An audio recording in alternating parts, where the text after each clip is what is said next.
Now, the tragedy with some of these debates is that when the cacophony of noises starts, the point is lost.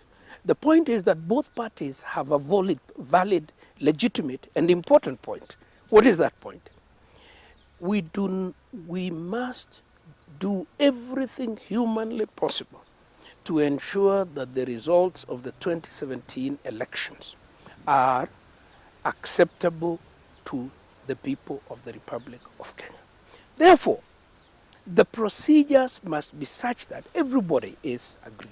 Those who say we must make that electronic intervention foolproof, we must try to make it foolproof, they have a point. The guys who say, oh, the manual part of it should be the default, not the way, not the main way of voting. It's a default way. But we do need it, because if the electronic fails, then we have had no election. But if we still have a manual backup, we will have an election. So the truth is both parties are right. We just need to sit down and say what language captures that understanding. We must do everything humanly possible to try and deliver this election on time. If it should become apparent that we may not be able to, we must then get together in a bipartisan manner and see how we unlock the dates in a manner that doesn't threaten our democracy and that is mandated by the Constitution. On IEBC, we now have a new team that is coming on board. The President has nominated Wafula Chebukati to be vetted by Parliament. Maybe you can take us through on what led to the President to make this decision that Wafula Chebukati, a person who was the second last in the panel of those who are interviewed, was the most favorable candidate to chair IEBC. The law vests in the President the full discretion to pick a candidate from the slot that is submitted to him. In making that choice, the President considers various issues. And I don't think it is fair to second guess which particular issue dominated his thinking.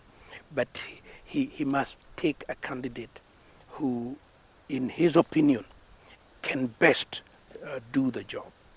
A ranking by the panel is like an exam.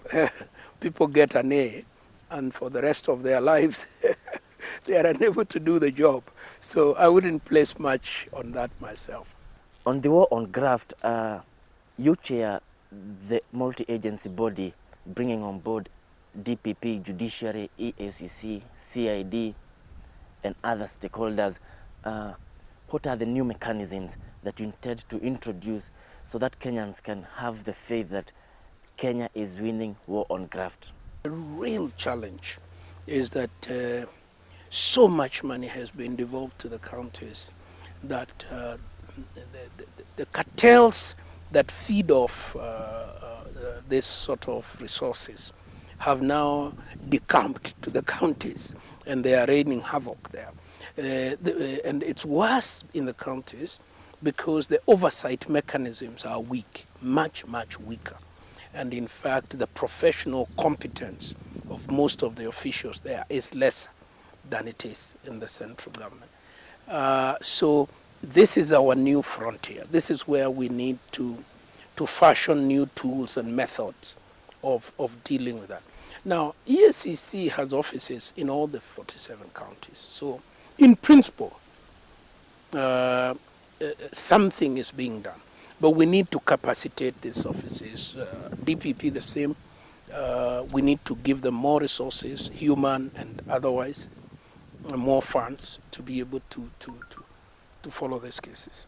See, when you say to a prosecutor, you must conduct this case on a day-to-day basis until it is finished, then you must have sufficient prosecutors doing that, because if there are 50 files, you see, somebody else must be conducting the other cases day to day. And it's quite time consuming.